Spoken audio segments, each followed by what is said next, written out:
대구 경북 지역의 확진자 수는 이제 5천 명을 넘어섰습니다. 집단 거주시설 내 감염자도 계속 늘고 있는데요.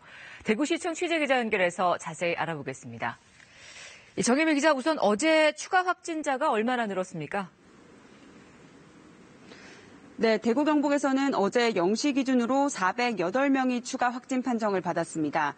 대구 321명, 경북 87명으로 누적 확진자는 5,188명으로 집계됐습니다.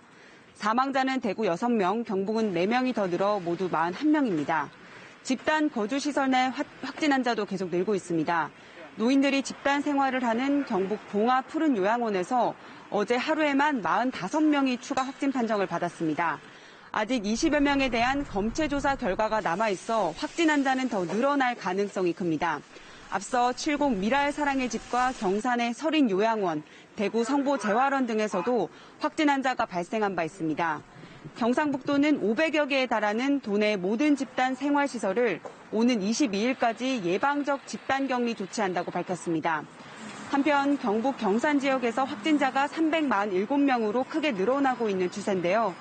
이에 따라 정부는 대구와 청도에 이어 경산을 감염병 특별관리구역으로 지정해 대응 조치와 지원을 확대합니다. 네, 신천지 신도들에 대한 집단 검사를 계속하고 있는데 이 중에 격리 해제도 상당수 나오고 있죠? 네, 그렇습니다. 대구에서만 2,700여 명의 신천지 신도가 격리 해제됐습니다.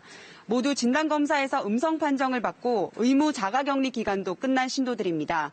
이와 함께 정부는 모레부터 무증상 신천지 신도에 대한 격리 해제 방침을 밝혔습니다.